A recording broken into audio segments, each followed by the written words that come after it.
Yeah. What's good? You guys are tuned into another episode, another edition, another rendition of the Link Up featuring Symone Stanley, Lord Brunson, and yours truly, Tone DeShields II. You guys know what to do. You guys know what your job is. Smash that like button. Make sure you guys are subscribed to the channels. That's plural. Channels. Make sure you guys are subscribed to Symone Stanley, Symone with the sports, that is. Make sure you guys are subscribed to Lord Brunson. Y'all know who he is, man. He the bully on the block. You know what I mean? Make sure you guys are subscribed to Chalk It Up Sports. And also, most importantly, make sure you guys are subscribed to the Link Up YouTube channel, the official Link Up YouTube channel. Right, we had 3,000 subs. How long we had 3,000 subs? Let's go. We've been at 3,000 for a couple weeks now. So yeah, we're growing slowly but surely. Let's keep it moving, man. Let's get the 4,000. You know what I mean? Exactly. Why not? Organic growth. How did we miss a stream last week? Hey, listen, y'all tell me, man. Y'all the high rollers. Y'all tell me. I don't know what happened. I was in the zone. I was grooving. I was like something. Oh, how I remember was I was doing a video and I was like something on the link up there. I was like, wait, hold on. Right. What was I doing? I think I made quite a few videos last week. It was a busy week for y'all. You know what I mean? You know, I try not to step on y'all toes. I want to get y'all a week off. You feel me?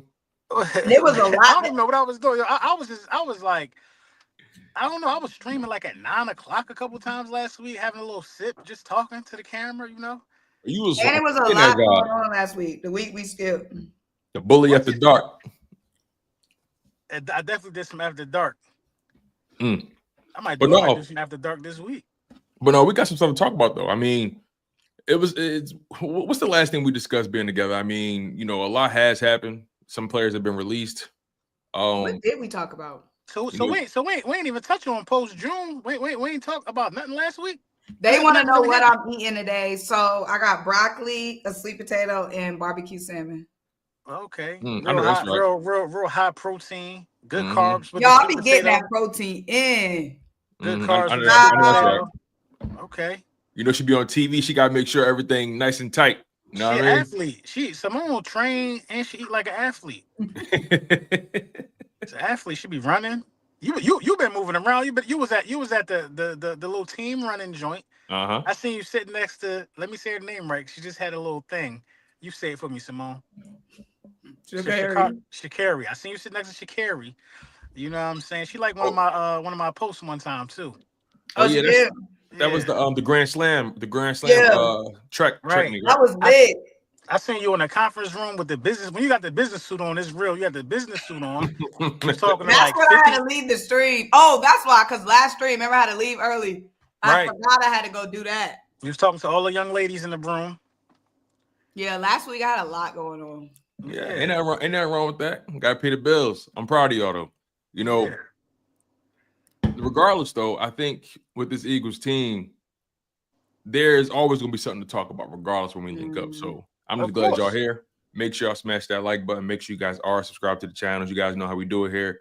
Let's get right into it. Let's not waste no time, man. Like the most recent news that came across the wire, the Green Bay Packers decided to part ways with their All-Pro, Pro Bowl cornerback, Jaire Alexander.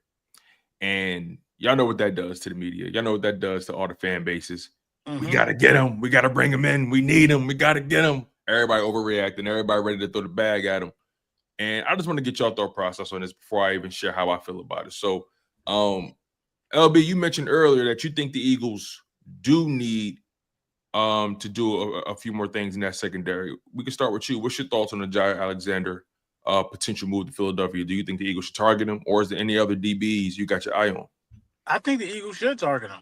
I understand that the injury thing is a concern for sure. So I think the Eagles should target him for a lot of different reasons. Number one, it'd be the biggest FU to the Green Bay Karens who tried to, you know what I'm saying, disrespect the tush push. They just tried to like crap on us. They try to throw the rule book at us. I think it'll be just a good thing. It seems like a Howie Roseman thing, to get back at him in that way. Also, I think it's a good move because you need a cornerback. Like you lost Slay and you lost Isaiah Rodgers. And we out here trying to champion for the guy who was third place. Thinking he couldn't beat out a guy that was gone for a year. Now, this is not no Keely Ringo hate. I'm trying to repeat. I'm not with all this give him a chance. Let's see what we got in him. No, you need to go get somebody proven, bro. If he couldn't come out there and disrupt the playing time of Isaiah Rodgers, then like we kind of already like know what we got there. It ain't no, oh, he need more reps so we can see. It could be too late. It could be too late. Dudes is out here getting pickings. You know what I mean? They got a quarterback in New York now. Jaden Daniels and them done got Debo Samuel. I think you just need to go get a veteran cornerback because Q can't come in here. Dory Jackson is not what we need. Q can't come in here being the one that everybody looking to in the cornerback room. He is going into a second year. Jaire Alexander is a Pro Bowler. You know what I mean? He has techniques and ways of preparing for the games and for the weeks that I'm sure some of the younger guys don't know of, don't see. Maybe they learned a lot from Slay. But that veteran presence still need to be had. And the biggest misconception is people think that he going to get a bag. He looking for a deal. He's not in no position to be looking for no deal. He just got cut. Primarily, probably because of the injury history. But this could be a win-win for us. This could be a one-year prove-it rental. Come play with a contender for 1 year. Show everybody you still could play at a high level. Then go get your bag next year. We'll send you packing. But this ain't no guy that we got to pay 5 years, $65 million. This ain't one of them. This is a 1 year, $4 million situation. And then you go, yeah, I'm saying. Yeah, I agree. I feel like we are trying to go back to back. We trying to win now. You can never have too much competition. You can never have too many proven guys at a spot. And obviously the injury concern is the biggest thing, but Saquon Barkley had injury concern. Mekhi Becton had injury concern. Like you can't always just shy away from somebody, you know, just because of that. There is no downside to getting Jaire Alexander. Like Ringo could be that guy. And if he is, then he will be. Because Vic Fangio's going to give everybody a shot. So if he's that guy, he will be that guy. We will see it at camp. But I don't see any problem with bringing in somebody who's already proven next to Q. Because this is, so many people are like, we got to give the young guys a shot at some point. Yeah, at a point when you're not a Super Bowl contender. When you a Super Bowl contender, you can't just, it's not just about seeing what we got. Yeah, you can't just see what you got and play around. This schedule is not play around. Let's see. This schedule is an F around and 5 out type of schedule. Early on. It's not, man. You got to go out there and get some guys that could compete. You know what I mean? And like, if you don't go get a veteran corner, a guy like Jaire Alexander, it gives the mindset of Keely Ringo that it's already his. You know what I mean? Like Adoree Jackson ain't stopping Keely Ringo from coming out here and getting his job. The guy that we just drafted ain't stopping Keely Ringo from coming out here and getting his job. I hope Keely Ringo is everything and more. But when you're trying to repeat, hey, man. That's my only thing. My only thing is we can't, Tone got me dead with them notes. Oh, no, I'm like, y'all cook. Go ahead, cook. Know, you just got me weak over there in the office working. I'm like y'all cook because, like, you know, y'all bringing up some very interesting points. So please. No. You just got me dead. Look like Professor back there. But my only thing is, it's just we're trying to go back to back. The secondary was so good last season. The secondary was so freaking good last season. Like, we can't be naive and just act like, oh, we'll be fine, even though we lost 3 dudes in the secondary. Darn near cornerback one A and B, because it was Rodgers and Slay interchangeable. Because when Slay would get hurt, Rodgers got hella reps. Like, losing Slay and Rodgers, that total package, like, and CJ. Right. That's a bigger one, too, is CJ Gardner-Johnson. Because when you talk about the Eagles' base defense, if you go get Jaire Alexander, it solidifies where Cooper going to go. Now, we know Cooper can move around, inside, outside, or safety. But if you go get a primary outside guy, then Cooper could just go right in safety with Reed Blankenship and base defense. You know, if I had to choose between Ramsey and Alexander, I would definitely go Ramsey. But you need one of them 2 guys, bro. Yeah, that's my thing. One of them 2 guys. To act like if we get Jaire and it don't work out, if we get Ramsey and it don't work out, then oh well. But to act like we are too good to even attempt to bring somebody in there with what we lost. Like, we're good. We're going to be good, but you got to make smart decisions. We can't just sit here and act like this secondary is not vulnerable. We can't act like that. Early on with this freaking schedule, early on, bro. Right. Because Vic Vic Fangio, he was talking about, they was naming all the guys in safety like Sidney Brown. Come on, man. Like, I'm not even trying to be funny, man. Sidney Brown. Then there's another dude, McCullum. What's his name? Tristan McCullum. Come on, bro. That ain't it, bro. That ain't it. Because if that was it, they would have got more playing time. They would have made some plays. I'm about guys that's proven. I understand you ain't beating out CJ GJ. You ain't beating out Blankenship at this point. But come on, bro. You need to go put somebody in.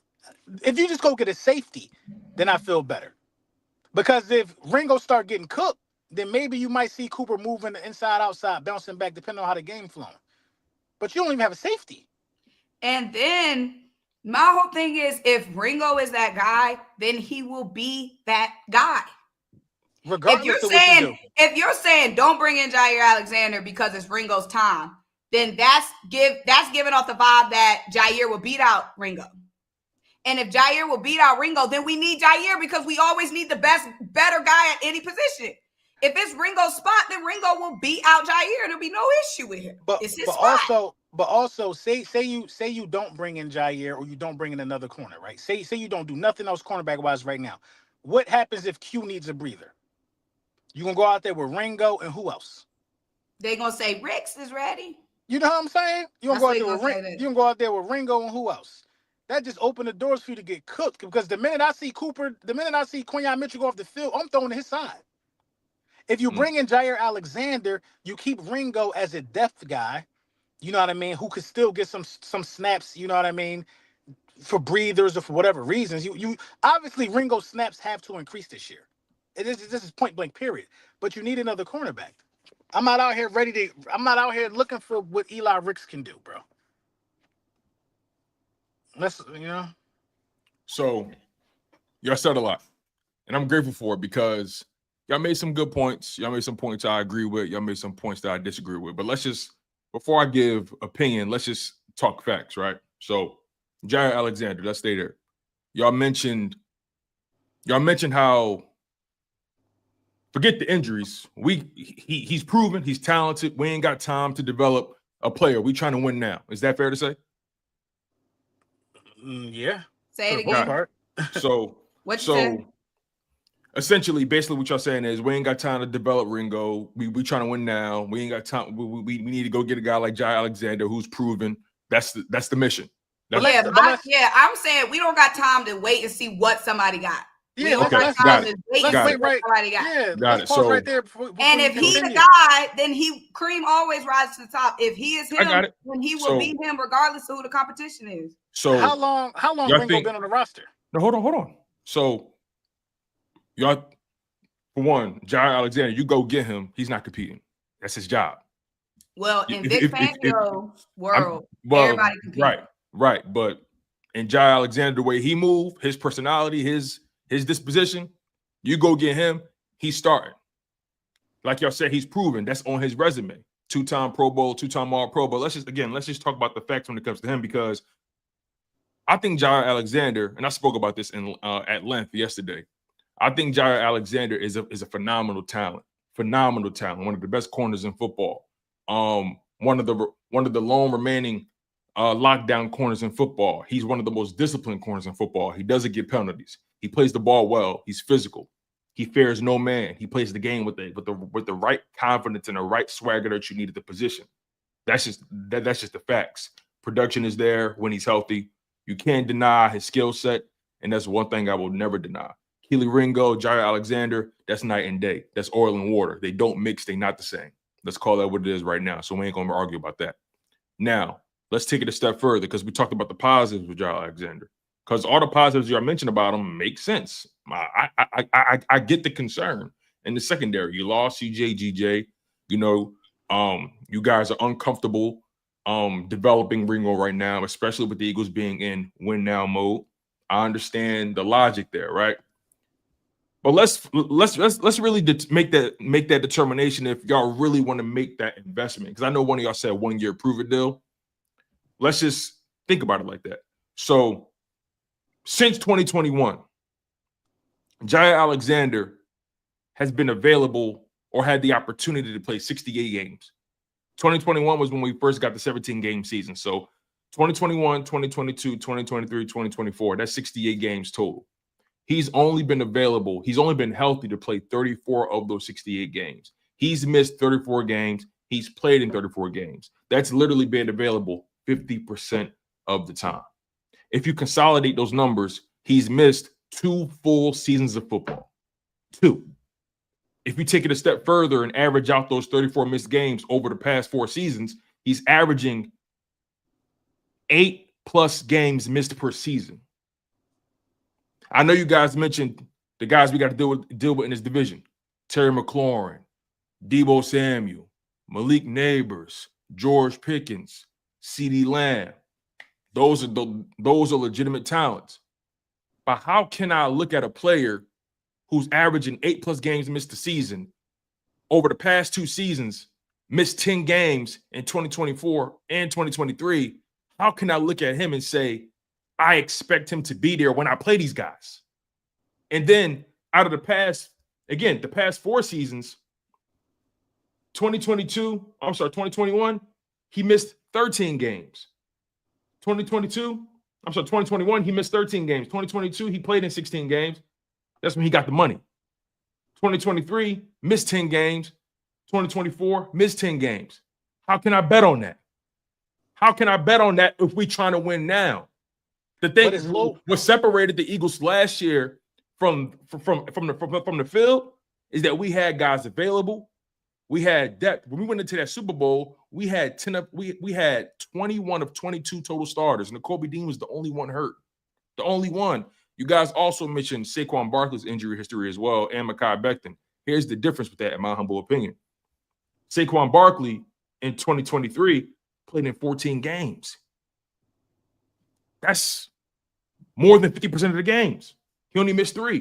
2022, he played in 16 games. 2021, he played in 13 games. He missed a few games here and there, but that ain't Jaire Alexander numbers. Mekhi Becton, same with him. 2024, he played in 15 games. 2023, he played in 16 games. 2022, he did miss the season. But again, over the past 4 years, Jaire Alexander, as talented as he is, and I will never question that brother's talent. I will never question it. I just believe there could be better options out there if you do plan on adding to that position, if you do want to add a veteran at that position. And again, if it's a 1-year prove-it deal, right? Whatever the money, because I don't really care about the money, because the reality is how we're going to always figure that part out. When it comes to the Eagles, I don't even think about money, frankly. How are we going to give whoever deal that he feels deserving or whatever deal that is? But if it's a 1-year prove-it deal, okay, I may entertain it if we get to a point in the offseason where Vic Fangio is saying, okay, where we need more here. And if Jaire is still available, okay, I'll pull the plug on that. I'll make the move, but I can't look at Alexander as somebody that's going to be reliable when I face these guys y'all talking about, like CeeDee Lamb, Malik Neighbors, the whole division. Like, we got some guys on the schedule. He's averaging 8+ games missed the season. He only played 7 games in back-to-back seasons, missing 10 games back-to-back seasons. How can I bet on that? If I'm a Super Bowl champion, I'm trying to win. So you betting on Ringo? I'm betting on somebody being available. What good is the talent if he's not there? No, I'm asking because we've seen Ringo. Are you betting on him to stop them guys? We haven't seen Ringo enough. Like, when people say that kind of blows my mind a little bit. Ringo, back-to-back seasons, has played below 200 snaps. We haven't seen Ringo. His rookie season. He can't even get on the field. He can't even get on his rookie season. So my thing is, you are willing to bet. You're willing to bet on a guy who couldn't get any snaps for several years for whatever reason. 2 seasons, not several years. 2 seasons. He's young. 2 seasons, couldn't get any snaps for whatever reason over a guy who, I'm not betting on him because he might be hurt, but you're willing to bet on a guy who's healthy but can't see the field. I'm willing to bet on somebody who I know has talent, has upside, who's healthy, who's going to be there. And again, health is something you can't predict. Let's just call that what it is. You can't predict it. Jaire Alexander could have a season where he's fully healthy. He absolutely could. He honestly could. But again, I look at it from this perspective. We know what's in front of us. And I can't look at Jaire Alexander as somebody that I trust down the stretch. I can't. So then let me take it a step. So let me take it a step further. Again, I look at the situation with the cornerback position. I know you guys mentioned how, we had Slay, Rodgers, Q, Coop, Ringo. Like we were very deep at that position. That's not common. That's not common. What we had last year with Rodgers, remember, Rodgers was on ice for like a year. So Vic Fangio kind of inherited him. Did Isaiah Rodgers beat out Ringo ultimately? Yes. But I remember vividly, me and LB was on record saying, we thought Ringo won this job. But overall, he chose Isaiah Rodgers. That's okay. Ringo is also well noted that a lot of people believe he came out of college a year or two early. Even though he was getting first round talks in his draft class, he ultimately came out a couple years too early. Fair enough. I look at it from this perspective. His rookie year, he came in with a terrible coaching staff. We acknowledged openly that defensive coaching staff in 2023 was awful. Sean Desai, Matt Patricia, whoever was coaching the DBs that year, it was awful. Bad year for everybody. Okay, boom. Now we get to 2024, you get a whole new coaching staff. Everybody get a clean slate. Isaiah Rodgers comes in. Remember, Isaiah Rodgers, before he got to Philly, he was known as that guy that was up and coming. So I understand Ringo not beating him out. Ultimately, I understand Fangio going with somebody that he trusts more. But a guy who's 21, 22 years old, entering year 3, I mean, Nakobe Dean, he was entering year 3. He had his opportunity to shine.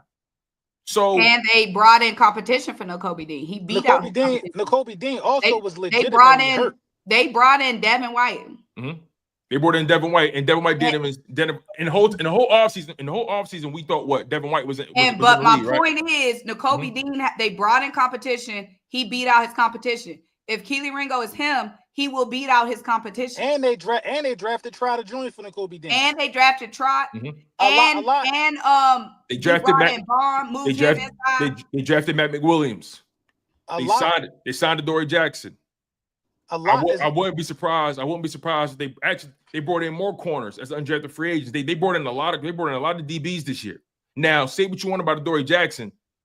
He's a vet. Devin White was a vet. Though, Tone, stop it. My point is they brought in competition. Now, however you feel about that, they were saying Devin White was trash when we brought him in. They were saying that. That's why he ain't play. But my point is, you can't use Devin White. You can't use Devin White as an example of competition for Nakobe, but you can't say Adoree Jackson is a competition for Ringo. We talking about Pro Bowlers. We talking about somebody on Jaire Alexander's caliber, like somebody who's performed as high as Jaire Alexander has, which Devin White has. Pro Bowler, I made it clear. I'm not against bringing him in, but I need to find. Listen, you can't. They drafted this dude. You gotta. No, I'm saying Ringo. They drafted this dude. You got to find out something because look, at this point, y'all saying, repeating is the goal. No time to develop. So for every time we got a hole, we just gonna go to to free agency and dig out that pool. That's the mistake we made before. That's the mistake they made before. Constantly going into the free agent pool. We talking about one spot. We're talking about one. We're talking about hold on. I'm confused, y'all. That's a mistake we made before. When we've only been defending champions twice. No, not defending champions. Remember, one of the reasons Howie Roseman has flipped the script in terms of how he built this roster. Remember, we was just going at the free agents. The money was getting thrown everywhere. Howie Roseman flipped the script and said, we got to start developing guys. We got to start drafting guys. He shifted his whole narrative on defense. And this team is super developed. We're talking about one spot. This team is fully developed. A lot of dudes from the draft is getting burned. Two rookies last year started in the Super Bowl. We definitely been developing. It don't hit every time. And again, this is not to say Ringo can't win the spot. We're saying at a spot that's thin, bring in somebody who we know can get the job done. Because it's been training camp. Y'all don't know he can get the job done. Y'all don't know that. That's the thing. He ain't been healthy. But yes, he has gotten it done before. That's why he's Jaire Alexander. He's done millions of things that Ringo has never done.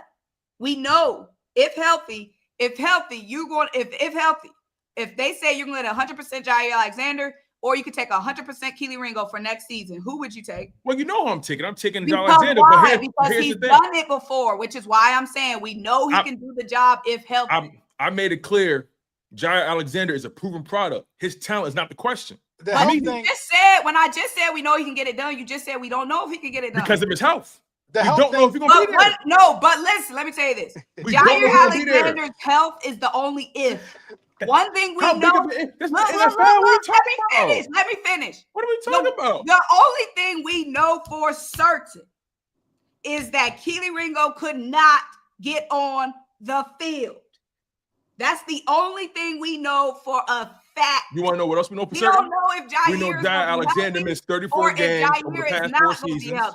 But we missing. Hold on, y'all. Ringo could not get on the field. Hold on, y'all. We missing it. We can't hear you. We lost you. Hold on, can y'all hear me? Yeah, we got you now. Go ahead. You can hear me now? Yeah, we got you. Oh, yeah, we're missing a big point of emphasis in this when it comes to this injury thing. We got one of the better training staffs in the National Football League. You know what I mean? Jaire Alexander, he ain't tear nothing. It is little small stuff. Toe, a quad, a shoulder, a knee. Hamstring. You know what I mean? A lot of hamstring. AJ Brown had hamstring and knee before. Slay was banged up and played. The misconception that so technically we only missed one guy for the Super Bowl, but a lot of people were hurt though. A lot of people were hurt going into the Super Bowl. We were dropping like flies in the NFC Championship game on the offensive line. So I'm not the injury thing don't bother me, man, because we do things different in our organization. We give guys proper rest. It could be a lot that went into why he was unavailable. You know what I mean? A lot. I know Eagles are available. Saquon Barkley never had the type of touches or the type of season he had in terms of availability. You know what I mean? The injury thing do not bother me. It's not like the dude is recovering from an ACL or recovering from major pectoral surgery. He just been banged up and nicked up. You know what I mean? That's the name of the game. Those be the ones, LB. Those be the ones, though. But when you want to prove it deal, and you come into the defending champs, you don't got time to play around. Now you're playing where you feel like you should be playing, and the eyes are on you. I guarantee you he would be ready to go, man. Ready to go unless it's something extremely, extremely serious. Our training staff is top notch. I'm not worried about the injuries. Like if I can get 12 games, 13 games out of Jaire Alexander, I feel cool about that. It's very low risk, high reward. Because we're not signing him for 14 years. We're not signing him for 4 years. 14 years. You know what I mean? We're not signing him for It's very low risk, high reward. And then at the same time, where's the competition for Keely Ringo? There's no competition here. Or Dory Jackson, we keep saying his name. He might not make the roster. He ain't that. We need real live competition. Somebody that we know for sure. We know Keely going to make the roster. And we would know for sure that Jaire Alexander is going to make the roster if he comes over here. We would know that Jalen Ramsey is going to make the roster. We need constant competition around Keely Ringo. He wasn't a first-round pick. You know what I mean? And we've seen enough to know that he ain't ready. He's been on the team. This is 3rd year. He's been in the building long enough to know, bro. We view it a little differently. Again, I'll put a button on my point with this. 34 games played, 34 games missed over the past 4 seasons, averaging 8+ games missed a season. Like I said, he played 7 games the last 2 seasons. Last 2 seasons, he played 7 games. He's averaging 8+ games missed per season over the past 4 seasons. He missed 34, played 34. I want to be clear about this. He basically missed 2 seasons of football if you consolidate the numbers. So again, I'll put a button on my point with this. If the Eagles ultimately decide to bring him in on like a 1-year proven deal, like I'm on record saying this, I'll entertain it. Was he ready for the playoffs? Did he play against us in the playoffs? No. He didn't play in the playoffs? No. Because he knew that was a wrap. No. Like LB was saying, when you playing for something, you gonna play. No, if he didn't play now, missing the playoff game is different. I didn't know he missed the playoff game. I ain't gonna hold you.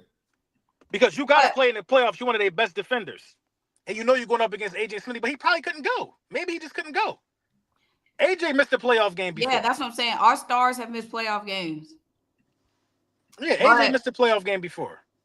All I'm gonna say is one play. AJ been with the Eagles for 3 seasons. He missed one playoff game in 3 years. And Buddy ain't make no playoff game because he couldn't get on the field. AJ came with the injury-prone tag, though. He legit only missed like 1 game. Saquon came with the injury-prone tag. Mm-hmm. You know what I mean? Landon Dickerson was drafted with the injury-prone tag. Mm-hmm. Nakobe Dean was drafted injured. You know what I mean? Our training staff, we can't sleep on these guys, bro. We cannot sleep on these guys. See, that's the thing. I'm not sleeping on them. I'm looking at a guy who's consistent. We talking 3 of the last 4 years. He hasn't scratched 8 games. So you just think it's a bad product. But you know what I think? His injuries, what he's dealing with, that don't get better with age. Now, granted, he's 28. Young player still, relatively. He's supposedly in his prime. But things he's dealt with, groin, hamstring, those kind of things. I think he had a shoulder something like that not too long ago. But whatever it is, when I think about stuff like that at the corner position, you got to sink them hips. You got to them fast twitch muscles. If y'all think Ringo not the guy, all right, cool, whatever it may be. But him, we don't know. I think y'all seem confident. Y'all sound confident to me. Yeah, because based off of June 2025, he has not been the guy. So either y'all don't know, or we do know. Which one? No, that's why I want to bring in somebody to compete. We'll see. The thing with Ringo is we'll see. But in the event that he is not the guy, we can't gamble with him in a Dory Jackson rotation. If he's not that guy, then what do? We out of luck. Fair enough. We don't know he's the guy. That's why you bring in insurance and competition. I don't feel comfortable with starting Keely Ringo on the outside. I ain't gonna hold you. I don't feel comfortable with it. I ain't trying to do it. That's okay. That's a good thing. I don't want to experiment. I don't want to experiment with it during the repeat. I don't care to do it. If week 1, Keely Ringo is the starting cornerback against the Dallas Cowboys, against George Pickens and CeeDee Lamb, I don't feel comfortable. I don't feel comfortable there. That's cool. And he could ball out and change my perception and make me comfortable, but I don't feel comfortable if that's the case. Fair enough. What made you comfortable, real quick though? What made you comfortable with Nakobe Dean being the starter in year 2 and year 3? What made you comfortable? Well, Nakobe Dean was the Dick Buckus Award winner coming out of college. Right. Nakobe Dean has flashed big time in playoff games. I mean, in preseason games before getting his chance. Mm-hmm. You know what I mean? Nakobe Dean, he came out there and he did his job. Nakobe Dean has had meaningful snaps, though. Nakobe Dean has made plays at his natural position. Keely Ringo has made plays as a gunner on special teams. That's where Keely Ringo's tape is exciting as a gunner on special teams, and that's not a knock. You said Nakobe had flashes in preseason that made you a little bit more comfortable with him, right? No, but he's had regular season flashes too, before him and Zach Bond paired up. Nakobe Dean has put good film out there at his position. A lot of people said in year 2, I think I could have swore the narrative was he couldn't cover. Mm-hmm. He couldn't get into the run fits because he kept getting hurt. That was the narrative in year 2. It wasn't flashes that people was talking about. That wasn't the narrative. The narrative was he can't cover, right, and he can't stay healthy. That was the narrative in year 2. But year 1, he didn't get no snap. But the narrative don't matter when you can pull up the film and show that he's made plays at his position. Yeah, he wasn't the best, he wasn't the most polished, but he made plays. Nakobe Dean made plays before he was paired up with Zach Bond. He just could not stay on the field due to health. That's why it was a make or break year for Nakobe going into last year. Mm-hmm. He had to stay healthy. Everybody kept talking about health. He had to stay healthy. Yeah, I think well, at least for me, speaking for myself with Nakobe, a lot of people wanted to say he was bad, he was great. My position was he ain't been healthy enough to play. We ain't seen it. So I can't say either or. I can't say either or. Right? I said the same thing. I said the same things about Nakobe Dean. I was off of Nakobe Dean. And that's my position specifically with Ringo. Now he's been healthy, but when it comes to Ringo, my position is year 1. They didn't want to play the young guys. They didn't play Nolan. They didn't play Ringo. They didn't play a lot of them guys for some reason. That's showing the side coaching staff was a mess. It was a wash for a lot of them guys. Everybody was on the downslope with that coaching staff. That coaching staff didn't know how to develop. That coaching staff didn't know how to put nobody in position. None of that. So I look at that 2023 season as a season where I can't even look at Ringo and say he had the best situation to get coached in. So that's that part. Then we get to 2024. Eagles draft Quinion. They draft Coop, first and second round. High value talents. Guys that were considered to be two of the best corners in their draft class, right? That's another thing, though, Tone. Like right there, if Ringo they drafted 2 corners. They were drafting corners regardless. Slay was old. Bradbury was cooked. They had nobody. They was drafting corners regardless.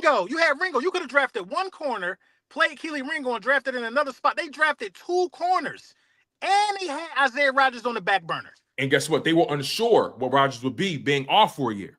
Think about that. Bradbury was cooked. Slay's old. You don't know what you're getting at Rodgers because he been out of the game for a year or 2 years. My bad. However you want to call it. They drafted 2 corners. Tone, if you draft 2 corners with your first 2 picks in the first round and the second round, Tone, I don't need to see why you ain't on the field, bruh. I don't think you trash, but you might just be a special teams ace. You might. All I'm saying is, the decision to draft 2 corners goes far beyond Keely Ringo, and I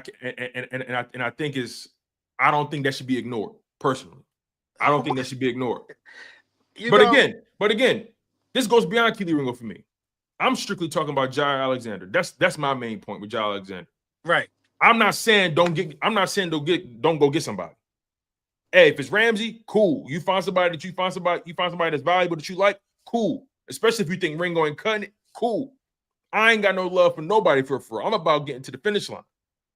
But for me, I can't bet on Jaire Alexander. Me personally.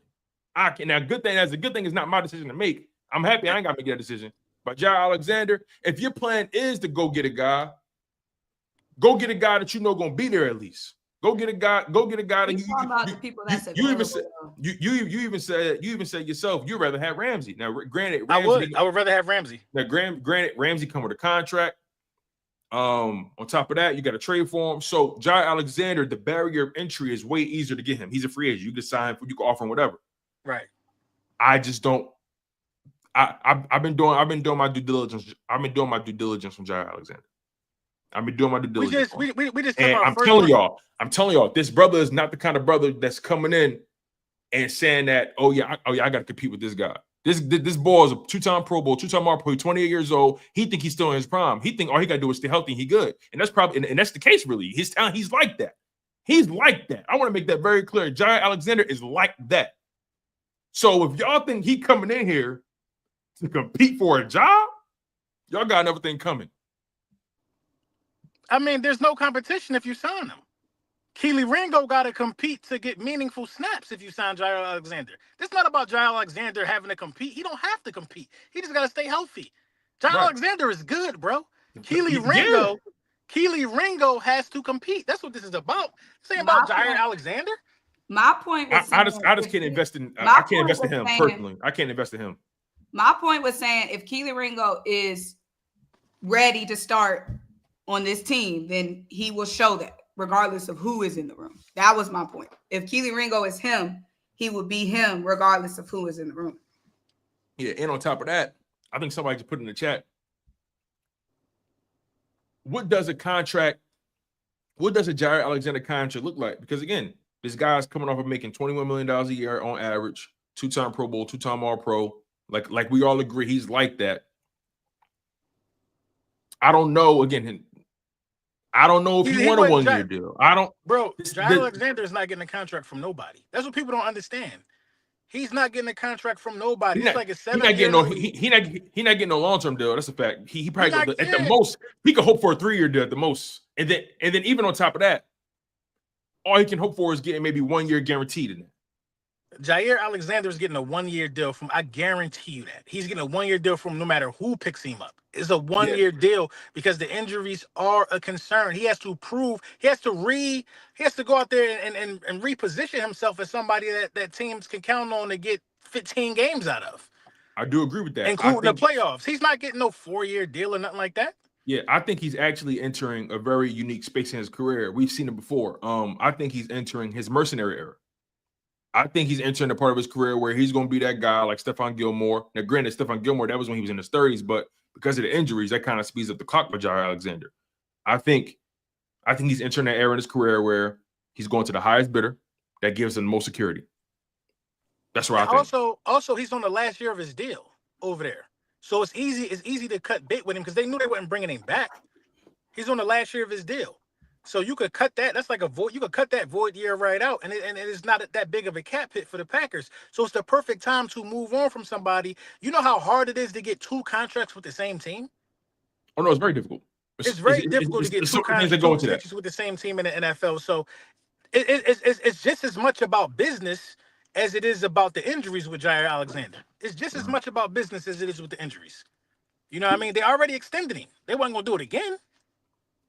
Yeah, that was at some point, they got to have some turnover at the position. Yeah, that was his rookie extension. And 30, and the reason I keep saying this is because it got to a point where Green Bay said, dang, we damn near comfortable playing without you.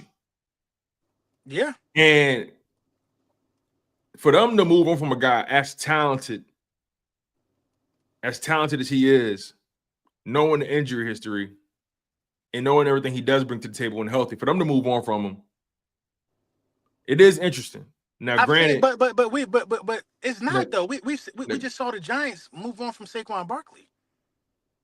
But he walked in free agency. He just walked. We just saw what happened with DK Metcalf. Like, this happens all the time.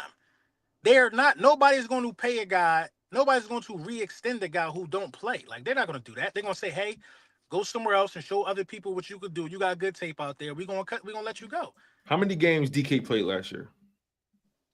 I don't know. I don't think DK's situation was about injury, though. DK played 15 games last year, 16, 17. DK's been healthy. DK's a healthy player for the most part. DK's situation wasn't about injury. DK's situation was about sometimes good players just get let go. That's the point that I'm making. Jaire's is 50% business, 50% injury. We're not going to let you play on the last year of his contract probably was like $20 million when they could just cut him and only have to pay like. Oh, for sure. And I think it's funny. They didn't just let him go. They let a first round pick go in Eric Stokes, a guy who talented, but that's another corner, right? Yeah, another corner. They let two of their top 3 corners walk in terms of, I guess, draft stock and talent. Both of those guys were former first round picks. They let them walk, mainly for injury concerns. Eric Stokes was just a free agent walk, and Jaire Alexander got cut. Again, you know, I don't want to be a guy we look at if nobody ain't pick him up yet. Eric Stokes, he got picked up by the Raiders. But ultimately, I don't want to be circular. I think we all made our position clear about how we see the situation. It all comes down to how Howie Roseman values Jaire Alexander, and is he willing to gamble with the risk versus reward? That's what it comes down to. And if he, my bad, go ahead. And basically, if he does decide to bring in Jaire Alexander, I'm not going. Just speaking for myself, I'm not going to protest and draw the picket line. No, like if he here. All right, I want the best for him. Now, his success is our success, right? His success is the team's success. So if he come into the building at whatever point, all right, cool bet. All right, time to ball now. But if it's my decision, that's not a move I make. But I'm glad it's not. But you say another reason why it's low risk reward for me too is like it's almost a given that he's going to miss games. So Keeley would have to go in there and step in, and then we could really see what we got. Because this guy is going to miss games. Slay didn't miss no games, I don't think, to where Keeley had to play a full game. If Jaire Alexander is unable to play for like 2 weeks or something like that, it'll be frustrating for us. But those are the valuable moments that Keeley is going to get playing with the ones. So it's low risk reward, man. If you really want to see what you got in Keeley, you got to bring somebody in. And I think Jaire Alexander is perfect because he might miss games. It's a high chance. And Keeley will have to be thrown in pressure situations. And when it's going to fall on him. Now, when you put in the guy, see, Vic Fangio spoke about this. When you got guys in front of you, you lose reps. That's the simple math. You lose reps. Right. Guys in front of you lose reps. Now, we saying in one breath, hey, go get Jaire. He probably guaranteed to miss 4 or 5 games, but hey, Ringo got to come in and fill those snaps, right? Right. But if he's not getting the reps, How can you trust him to fill those 4? All right, let me put it to you like this. Let me just put it to you like this. I'm looking at the schedule right now. At what point in this, because you said I think y'all both agree ultimately that Jaire Alexander could probably miss 3 to 5 games. Maybe, right? Is that fair to say? Yeah, that's fair. With the schedule that y'all bring up and y'all talk about, what stretch of the season are you comfortable losing them at? Bro, I'm worried about the first 6 weeks of the season. I'm not gonna lie to you, bro. I'm worried about Dallas. I'm worried about the Chiefs, the Rams, the Giants. Who else was in that first 6 weeks? So the first 6 weeks you got Dallas, Chiefs, Rams, Bucks, Broncos, Giants. Then you got Vikings, Giants. Then you got the bye week. So those first 8 weeks, you're literally playing up against 1, 2, 3, 4, 5 playoff teams. That's what I'm saying. And if he's healthy and ready to go week 1, then you could get 6 to 8 games out of him right there. That first, I'm worried about the first 6. The first 6 is critical. I'm not worried about the Vikings. You know what I mean? I'm just not worried about the Vikings, bro. Who's their quarterback? JJ McCarthy. Mm-hmm. I'm not really worried about the Vikings. I'm not sleeping on them. I'm not sleeping on nobody. But the Bucks and Baker Mayfield and that wide receiver duo, the Cowboys, banner night, Patrick Mahomes, you know what I'm saying, out for blood. I'm worried about the first 6 weeks. Going banner night, the Dallas Cowboys and Patrick Mahomes. And then who's week 3? The Rams? Rams. Week 3 week 4, is the Rams. Week 3 Rams, then Tampa Bay week 4. Yeah. I do not feel comfortable throwing Keely Ringo into that, bro. Dallas with all the smoke in the world. The Buccaneers hate us. You know what I mean? The Rams can't stand us. Puka Nacua, Cooper. Nobody like us, bro. Then they got Devontae Adams. Rams got Devontae Adams. Rams got Devontae Adams now with Puka Nacua. Yep. I need, if Jaire Alexander could give me the first 8 and then retire, okay, so be it. We'll figure it out later, bro. But we are not going to be kind to Howie Roseman or the defense if Keely Ringo was out that bitch getting cooked to start the season. And there's multiple ways Keely showed me that he could be cooked. He got stiff hips, and he's aggressive at the point of contact. Flag. A walking flag, no technique. I'm scared. I'm trying to repeat. I don't keep sugarcoating it, bro. Go get Gilmore. I'll take Dinosaur and Stephon Gilmore, bro, because he got technique, and he could coach up other guys on technique. You could learn from Gilmore. You know what I mean? If anything. I'm scared. Hell yeah, I'm scared. I know you say you're not worried about the Minnesota Vikings, but if a guy, what is it? Justin Jefferson and Jordan Addison, yeah, they know how to get open. And at the end of the day, if they open. What week is Vikings? Vikings That's is like week 7. We got everybody on the roster. Here's the wide receivers you got to deal with those first 8 weeks. CeeDee Lamb and George Pickens in one game. Then you got Xavier Worthy and I think Rashee Rice gonna come back as well. If you want to throw Travis Kelce in there, cool. Then you got Devontae Adams and Puka Nacua. Then you got Mike Evans and Chris Godwin. Then you got Courtland Sutton from the Broncos, who's very good in my opinion. Then you got Malik Neighbors, and I think that's all they had. What's the other receiver they got? They got Slayton. Is it window? They got Hyatt, Slayton. Then you got Justin Jefferson and Jordan Addison, who's a problem. So when you think about it from the perspective of who they got to face, yeah, you want to make sure you're secure out there. Absolutely, that's something that I'm not against whatsoever. I'm not oblivious to that fact at all. If Jaire Alexander is somebody they bring in, all right, pray for rain. Let's see if he stay healthy. I'm just looking at the schedule, and I don't think there's a stretch really where I feel comfortable losing him at any point. But you want to start off strong, though. You want to start off strong, sure. If there's any stretch where I could say, all right, Jaire Alexander, go sit on ice, it might be the Chargers rate out of a 17-game season. Other than that, what is that though? That is that's December, right? That's week 13, 14, 15. That's November going into December. You could be 4-8 by then. trying to play catch up. You could be 4. I'd rather be 7-1. Then he get hurt. Then we gotta adjust. This team ain't going 4-8. You start talking crazy. Hey man, I'm saying you could be, bro. You could be. We have no. LB, I ain't never heard this level of fear from you before. What's up, man? It's not a. It's not a level. It's not fair, bro. What game was it where he was like, "I'm scared"? Was it? It probably was in the playoffs. Was it Rams? Was it Rams? It was the closer we kept getting to the goal, I got scareder and scareder. It was the morning of the Rams game. I was nervous, bro. I was nervous, and if you want to be 100 about that, I think the snow would have. It was the Rams game. What you better say? Because I'm. What you better say? The weather would have been good for both teams. I don't know how it would have ended out. The weather would have been good for both teams. No, I'm glad you said that. Because Jalen was throwing the ball at a high level in that game. AJ dropped the damn touchdown. You know what I mean? But Stafford would have got loose. Here's the thing.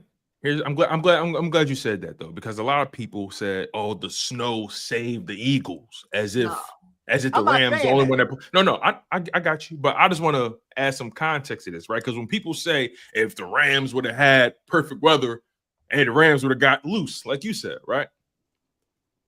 We played them in LA at nighttime, clear skies, baby, and what we do to them. We talking about the playoffs, Tom. But my point is though. All right. We are who we are, and they are who they are. We would have smoked. You said it yourself, right? That weather, we would have smoked them for real. We would have smoked them. We would have smoked them in bad weather if it wasn't for a safety by Jalen Hurts and drop pass. We was ready to smoke them. Then the weather closed the gap. If the weather closed the gap, what the nice weather gonna do? Widen the gap. Yeah, the snow made it close for them. That's my opinion. The weather didn't help us, it helped them. Hey, the way Stafford was throwing in the snow, though, it wasn't snowing for him. It was snowing for everybody except Stafford and Saquon Barkley at one point. He was throwing like that because the DBs, you playing in the snow. Listen, they was slipping and sliding. It was pitching. Come on, man. It was and that weather, because he really got loose in the second half. None of that don't matter. My nervousness this year is because people are a little too casual on obvious holes. A little too casual on obvious holes. The cornerback position is an obvious hole, bro. You could fix cornerback. If you fix cornerback, safety ain't that bad. It's just an obvious hole, and people are like, "We good? We got Ringo." No, we not good. We got a Dory Jackson. When we start thinking he was cool. Nah, bro, a Dory Jackson is not good, bro. I'm sorry, man. I just think we're a little too casual on it. And also another thing, I think when it comes to Jaire Alexander, talent aside, it's not a given he fits what Vic Fangio wants from that position. Jaire Alexander, he's a press corner. He plays a lot of single high press. Fangio want guys in zone, playing off, sprinkle a little man here and there. But he has a certain. That's why we drafted Quinyon, because Quinyon, he can play man, but he really specializes in that zone scheme, being able to play off. Quinyon is. I thought he specialized in man. Now he was more so known for his zone prowess, but regardless though, Jaire, he's a man corner, press corner, getting your chest corner. Except when it comes to AJ Brown. AJ Brown was cooking him. He tried. He was cooking him. AJ Brown was cooking him. And it's the thing. Shout out Drew. I don't know if it's a super chat or not. Drew says we win in the trenches. Go get Trey Hendrickson. Now this ain't a shot to you, Drew. Everybody talking about everything else that matter. I think we said at edge. Yeah, everybody keeps talking about edge. I feel like the biggest glaring, like, of course you can add anywhere, but I don't feel like it's a flashing light, on the defensive line. People keep forgetting about Uche and Ojulari. Yeah. Then Jalix Hunt and Nolan Smith, who just came. I'm not really the highest on Uche, Ojulari. I'm with you. On both of them?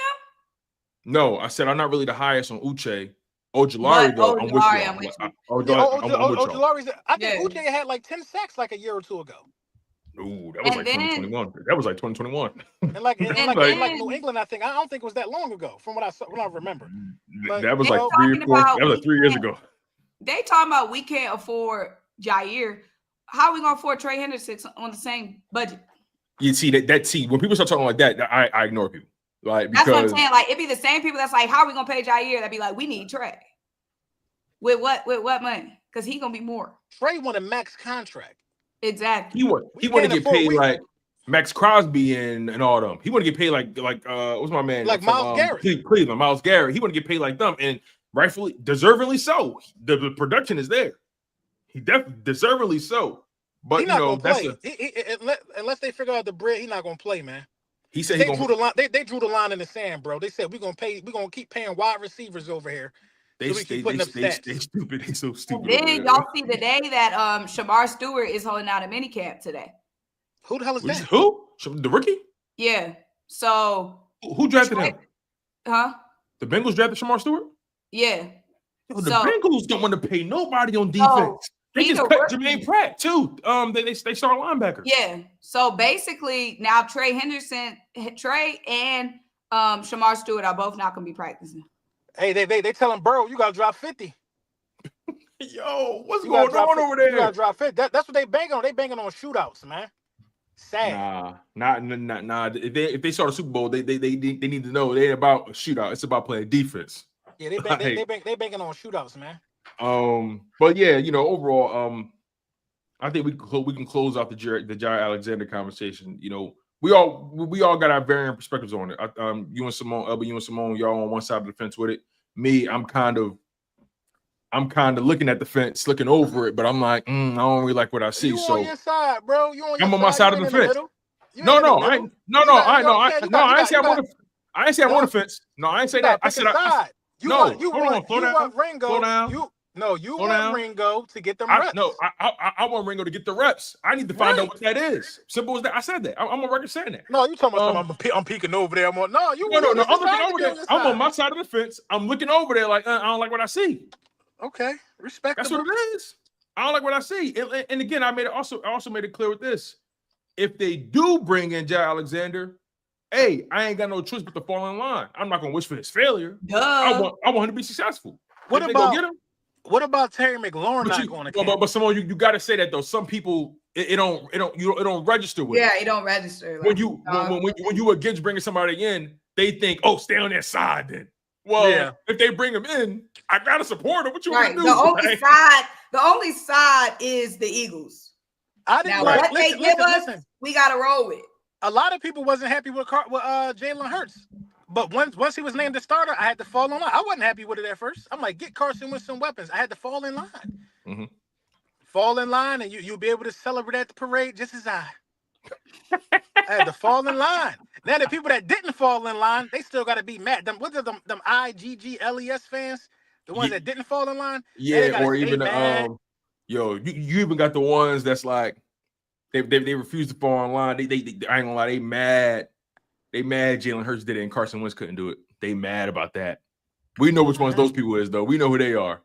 You know what I mean? They white hope couldn't do it. But Jalen Hurts, the good brother from Houston, Texas, you heard me? He was able to get it done. But you got some Eagles fans. You got some Eagles fans out there that's it don't matter what Jalen Hurts can do. Nah. This be the cap. This be the cap right here. He's still a bum. So I already know that she don't feel like cooking, right? Oh man. No. I'm gonna tell you what just happened. So I'm like, damn, I'm all happy. She was in London with my sister. They saw the Beyonce show, right? So she got back Monday. I'm like, oh damn, miss my old lady. Not me. That's crazy. Pause. Because y'all went to Jamaica and then I went to Jamaica like a few weeks after. Why am I going to London this weekend? No, I didn't go. This was a girls thing. Oh, okay. But I wasn't over there. She just got back. She was over there this weekend. So I've been home just eating I've been grilling, sushi, drinking, the liquor cabinet a little light. I've been living my life, feeding myself like how a man supposed to. So I'm like, damn, I see the lamb in the refrigerator. I'm like, oh, lamb chop, she's back. Life is good again. I text her. She at work. Oh, damn, you gonna make them lamb chops today, huh? She gonna talk about something. Babe, I liked when you did it last. They wasn't even like they wasn't nowhere near like how yours is. That's how you gotta do it. Oh, you yeah, I'm like, so but see, that's a mind game though. You want me to think I know how to cook to your level so I can make the lamb chops.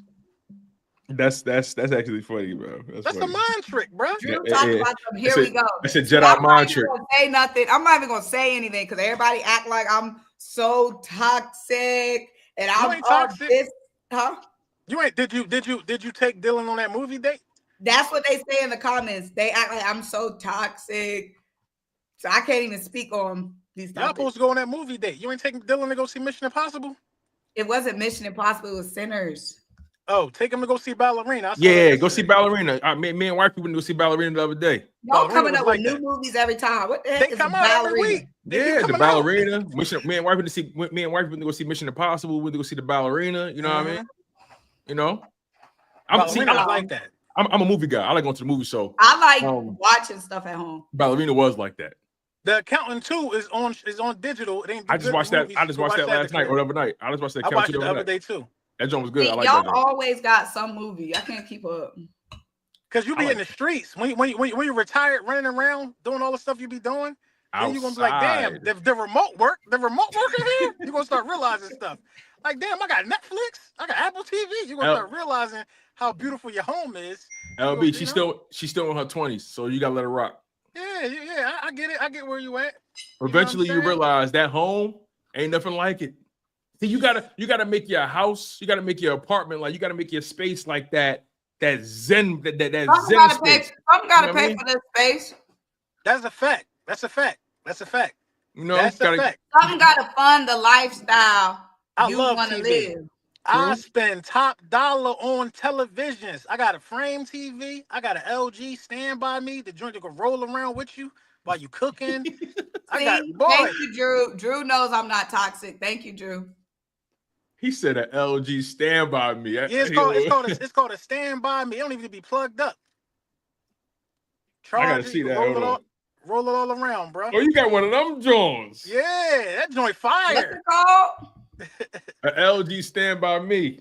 Yeah. That's one of them. That's like the new improved version of what they used to have in schools on movie day, where they roll the TV on the cart. That joint fire, bro. And it's touchscreen. That's tough. So when the girls come over, that's where I put that in their little eating area. You know, hey, don't come in my living room, man. Sauce and shit on your hands. You know, go in there. Wait, you got to join that do a pivot vertical and something they bring in the classroom. Yep, it do the pivot. You can have it vertical, all of that. If you you watching somebody do a recipe, roll it on into the kitchen joint. That look like something they bring in the classroom. All right, substitute teacher today. I ain't gonna lie, it's tough though. I ain't taking on the deck yet. That's my next move. Take it on my deck. No, that's tough. Watch me a little serious. No, that's tough. I ain't gonna hold you. That's I'm almost 40, Symone. I know you're tired of hearing me saying that. I'm 38 I'm now, almost man. 40. I stay in the house, bro. Yeah, I'll be 31 this year. Y'all be act like I want to be outside. I want to be at home too. Nah. You trying to go to a pool party? Last time I talked to you, I haven't even been to a pool party. It ain't Symone. It's not summer yet officially. You got months. Why I feel like we definitely like in the last week of summer for some reason. Right. It's June. It do feel crazy though. Feel like that, right? Right. It feel like summer been underway. No, but I do need to hit the pool at some boy. Yeah, man, go ahead to the pool, man. See, she in the A, so you know, like it's lit out there. You know, definitely lit out there. I'm in Texas, slow moving Texas. How do you know, LB? You ain't never been to Atlanta. I ain't, but it got to be lit. The South. I still can't believe that you ain't never been to Atlanta. That's weird. I just ain't never had no reason to go there. What am I going down there for? I feel like all black people been there at least once in Atlanta somehow. At some point. I don't know, man. I don't know. See, I got family down there now. You know, my in-laws and all that. I ain't been down there. I'm a slide. I ain't been to Atlanta. I ain't been to Houston. I ain't been to Houston yet. But like Atlanta is like. I'm gonna go. What I'm gonna do though? Nobody never had no recommendations. You do anything. Right. Eat good food. No, that's a fact. I'm definitely gonna do that everywhere I go. Right. Now the thing about Atlanta is though, I will say this, like, be mindful, they invest more in the experience than they do the food. So the food ain't that's good. Only on certain spots. That's only on Instagram spots. I'm not saying every spot, but like be mindful of those spots though. Is what I'm saying. Be mindful of those spots. Atlanta got good food down there. If it got over 10K on Instagram, don't go there. So you're saying the aesthetic is always gonna look good. It's more about the vibe. Certain spots, not every spot. There are spots down there that are strictly for experience, and the food is okay, and it takes forever to get it. So just be mindful of those spots. That's all I'm saying. But see, for me, when I go down south, I'm looking strictly for soul food. Okay. I want fried chicken. I want macaroni and cheese. I want some candy yams. Chicken and waffles. When I go down south, I gotta find a Thanksgiving plate. Man, I'm not out here looking. I'm out because I live in DC. I don't know if you've ever been out to eat in DC.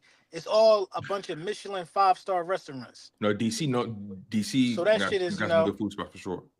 That is all like I be having Wagyu fried rice. That's boring. I want soul food. Yeah. You want something to put the elbow on. I want the. You want your plate. You want your plate bent a little. You want your plate to kind of like the pound cake with the pineapple on top. The pound cake. I want the sweet tea. You know what I mean? Not every day. Just one good time when I first get down there. Pound cake be so good, bro. I feel you on that. Who even came up with pound cake? Definitely some black people. Pound cake get it well, bro. It's perfect because it's literally the cake that sell it. You know, some other cakes it's like filling and frosting and icing and all this other stuff. It's literally the cake. It's literally straight to the point. Nothing but cake. Like, and that joint don't be dry as a professional doing it. Right, bro. And then when the bottom like crusty. You want it spongy. The bottom got that crust. Right. Pound cake do definitely be crazy though. Bro, my sister make the best freaking pound cake, bro. I know that's like everybody thinks somebody. No, she make the best pound cake, bro. Which one? Who, your older sister? My oldest one. Oh, okay. She make lemon pound cake. When I tell you the crust be so freaking crunchy, perfectly crunchy on the bottom, and the inside is so moist and dense. It's so freaking good, bro. But I like lemon everything. I like lemon cookies, lemon cake, lemon muffins, lemon all that. I'm a huge lemon fan too. See, and that's the crazy thing. I'm not a lemon person, but that lemon pound cake. Actually, do she be using some lemon zest? Sound like she put a little zest in it. Yeah, then she be zesting on top. Yep. She a professional. She can cook so good. She a professional. She a professional. No, that's fly. My girl mom pound cake is crazy too. I had some flew from Kentucky. When she went to see her mom for Mother's Day, her mom sent me a picture of the cake. I said, "Yes, ma'am." Oh, y'all know what I should do? What? Because somebody was like, they want a slice of the cake. I should get her to make a cake that I can bring to the tailgate. Yes, do that. Because she gonna be in Philly. Tell her I got the ingredients. tell I'll pay for the ingredients. I just need a little piece of the cake. See, her man gonna be with her, so she gonna do it. Because anytime I ask a request and he is aware of it, she gonna do it. Because then it's like, oh, I'm a good big sister.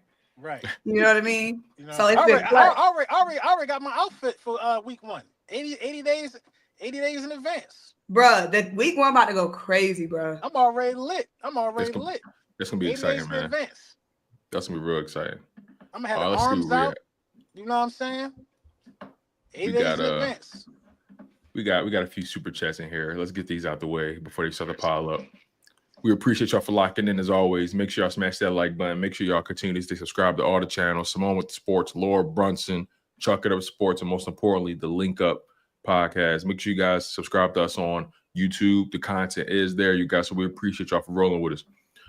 Chops, my guy, he says Jaire's injury history is scary, but under our medical staff and training staff can be the time to prove his worth.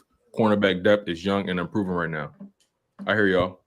And I received that. I mean, you got a lot of again, Mac McWilliams unproven, Eli Ricks unproven, Keely Ringo unproven. I totally understand the sentiment. I just don't know if Alexander is somebody I trust. But again, I think that's okay. So watch somebody say, what y'all know about Sweetwater cornbread? What is that? I heard of it before. Why does that sound familiar? That sounds so familiar. It's definitely some South. It's definitely a South thing. And someone said hot water cornbread. I heard of hot water cornbread too. I don't know how you make it. I was never really a big cornbread girl.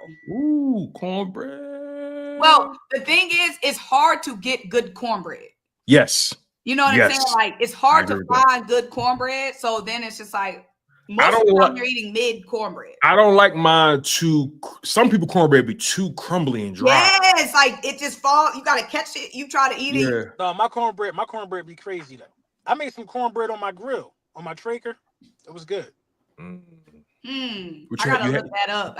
You had in like the dish, and you and it cooked on the so you could bake a cake on a Traeger.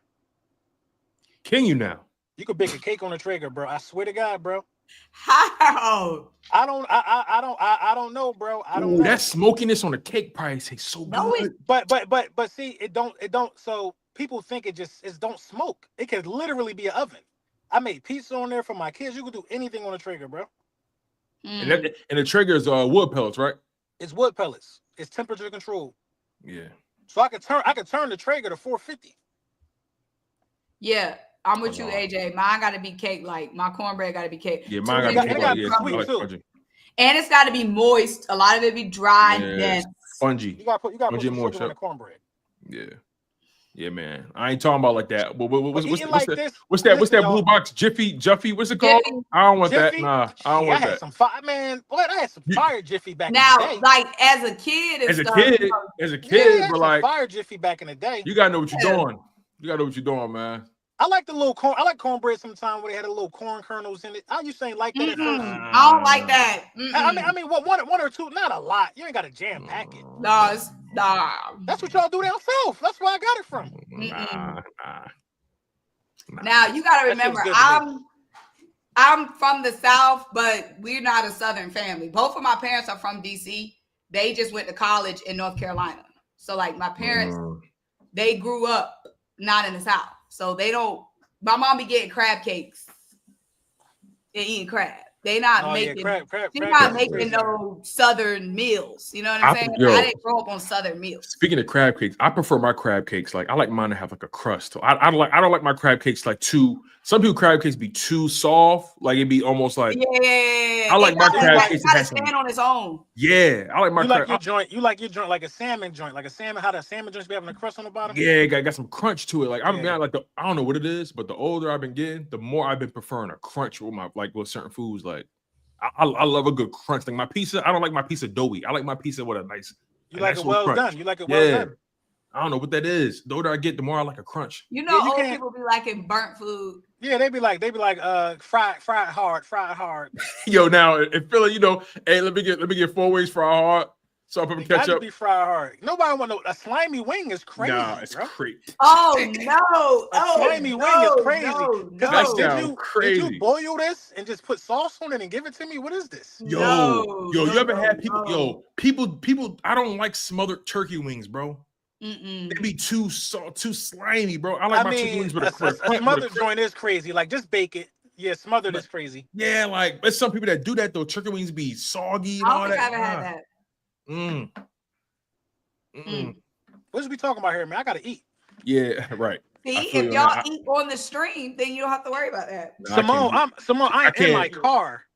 And I can't do two things at once, unfortunately. That's just the way my brain works, unfortunately. Drew talking about, did you make the lamb chops though? It's 1 o'clock. that's today, Drew. I'm going to the gym. What I'm gonna do is I'm gonna prep them. And I'm sliding. Prep them and hope they get cooked, right? Yeah, I'm gonna prep them. Ty says if the Eagles didn't believe in Ringo, they would have re-signed Rodgers. His deal wasn't major. Trust his coaching staff and Howie. Interesting point. The Eagles was going cheap, bro. You got to understand the assignment, bro. They was trimming the fat. That Isaiah Rodgers contract is cheap, bro. It is. I feel like they ain't even offering. That contract is cheap. And even what Slade got from whatchamacallit, it's not expensive. Really not. I mean, it's an interesting point. It's an interesting angle to look at it from. Eagle Swag Nation. He says, so why they cut him? We're talking about Green Bay. Well, I mean, you know, they cut him for financial reasons. And see his situation. See, cutting somebody is a little different because they would have owed him a lot of money. They kept him. Bro, you know how many good players are post June 1 cuts, bro? Yeah. Yeah, they cut him for financial reasons, and they play so many games without him. It was almost like you paying the guy to stay home. So why even have him? So I understood why they cut him. Alex, she says, I'm more worried about the second safety spot than CB2. Interesting. I think I think people got concerns about CB2 and safety in the second safety spot, period. I don't think people are wrong to have questions about it. I'm on record saying that if there's any concerns I have on this defense, it's definitely CB2, because no matter what I feel about Ringo personally, no matter whatever I want for him, he got to go out there and prove it. At the end of the day, forget what I want. He got to go out there and ball straight like that. Whoever they put in front of you, whoever you got to compete with, you got to go ball. So forget my opinion.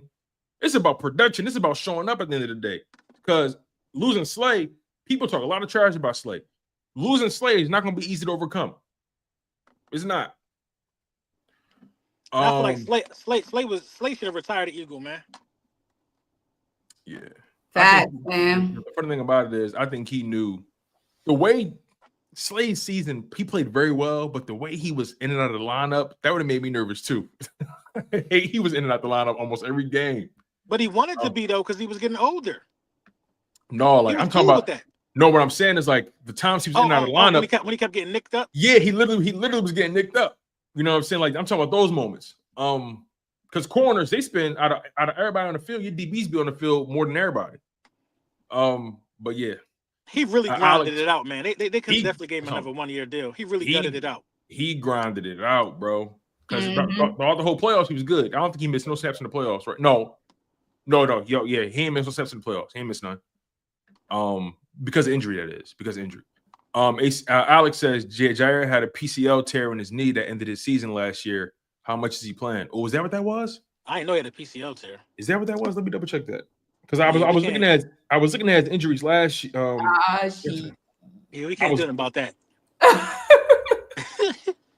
I was looking at him. Y'all see that video? It's a TikTok. It's the girl. It's like a little black girl. She in the bathroom, and her mom is like, "I'm gonna close the door, and you can say whatever cuss word." Yeah. She got all. You know she bad, so she got all them damn silver teeth in her mouth. Yo, those be the kids, yo. You know she bad. That's my reaction. Like the way she just be spewing out all them cuss words. Like when something crazy happens, I just be like, "Oh." So listen to this. Oh Lord. This is your king, by the way. So give me a second. Let me read this. Bro, this is our king. He don't play for the Eagles. It say here, in the 2024 NFL season, Jaire Alexander was limited to playing in 7 games due to a knee injury. He missed the rest of the season, including the wild card round, and underwent knee surgery on a torn PCL. While he went down in week 8. He tried to come back in week 10 and re-aggravated it. Ultimately went down with a torn PCL in his knee. On top of that, okay, it was a partial tear. Yeah, he's taking a 1-year prove it. Yeah, he's gonna be on the chip. He's taking a 1-year prove. I would still go get him if it's a guarantee he could play week 1 on a 1-year prove. He tore the PCL, and on top of that, in 2024, he's been dealing with throughout his career. He's been dealing with a groin injury. He's been dealing with groin injuries for the past few seasons. Yeah, man. Hey, we'll see though. We'll see. Drew, he said Trey or Jaire. Who would be more impactful? Well, I don't think it's about impactful. Trey Hendrickson, he won a bag, and it's the reason why Myles Garrett not in Philly. He wanted the bag. It's the reason why Max Crosby not in Philly. They want bags. The Eagles not spending that money, so I don't think that's a real comparison. But and I'm personally pretty comfortable with the D line right now. Hey y'all, I gotta drop real quick. You all good? I gotta drop. How many more supers y'all got? We got 3. No, we got 4. Okay. All right, y'all. I love y'all. Link Up family. All right, Brody. We'll talk soon. We gonna get Jaire Alexander. What we do when he cook? Stay over there, Tone. You hear him? All right, let's get stuff to close this thing out. We got 4 more supers, man. Shout out to the Link Up cast. Me and Symone, but to close this thing out in beautiful fashion. We got somebody in the super chat saying with the name what? He says veteran, Ringo or not, CB2 spot might be cooked. Also, a 1-year prove deal with the defending chance won't stop injuries. Hey, man, look, ultimately, we go see how this thing pan out, man. You know, y'all know where I stand with Jaire Alexander. I'm right. cool. Dang, we done had the whole hour on Jaire. It was a good conversation, though. It was stimulating. I just wasn't expecting it. I didn't expect it either. I really only expected maybe 20, 30 minutes. But I had a feeling. I had a feeling y'all felt how y'all felt about it, though, because I think I saw you saw the LB tweet. posted something about it. I saw some of y'all tweets. I was like, okay, I think I know what I'm walking into. But I was pretty like, the funny thing is, though, I like the moment the whole Jaire Alexander talk started, I knew how I felt instantly. And like, you know, the last thing I want to do is be moved off that. Like, I knew how I felt, and I wanted to be true to that. You know what I mean? Because like I tried to talk myself out of it, but I'm like, no, I feel how I feel about this. So anyway, Drew says we went in the churches, go get Trey Hendrickson. If we could, I mean, shoot. If we could, we would. That's a lot of money. We don't even got the money to pay him. Let's just put it that way. We don't even got that money. That's not even the opportunity. Prophet Tom says, when you come to RVA, I can definitely point you to a few spots. What's RVA? I don't know what that is. Let me see. Prophet, what's RVA? RVA. Richmond, Virginia. Green. Okay, that's the Richmond, Virginia, Greater Richmond area. Okay, that's what RVA stands for. It's short for Richmond, Virginia. Got it. Dana Scott with the $20 super. Thank you, Dana. Says here, what's up, Link Up crew? Just a friendly hello. Tone, thank you. It's been months, but I did receive the Hurts jersey. I've been MIA. I'm a cancer survivor, and my health takes priority. Best content creators around. Go Birds. Shout out to Dana Scott. Shout out to Dana Scott.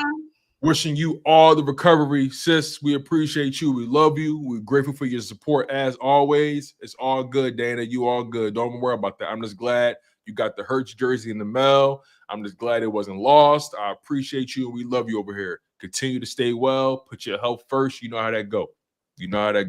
Amen. Shout out to Dana Scott. We appreciate you, sis. Dana. That's awesome. All right, y'all. That's pretty much our show. Thank y'all so much for locking in on the content.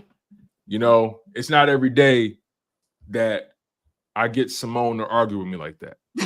So I just want y'all to know that's something that I wasn't even arguing with the most. LB was.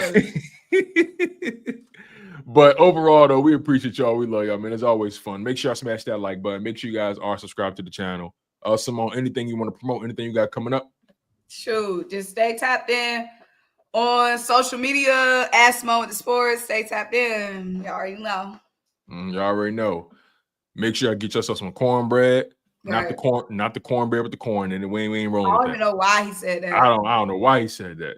You know what I mean? Get y'all cornbread. Get y'all pound cake. Hey, listen, I was about to say something a little prejudice. You know what I mean? I was about to say something a little crazy because there's only certain people on this planet that like putting stuff in stuff. But you know what I mean? Other than that, though, we appreciate y'all. We love y'all. It's been the Link Up. She's Symone Stanley. We speaking for Laura Brunson, and I'm your guy, Tone DeShields II. We out of here, y'all. See y'all next time.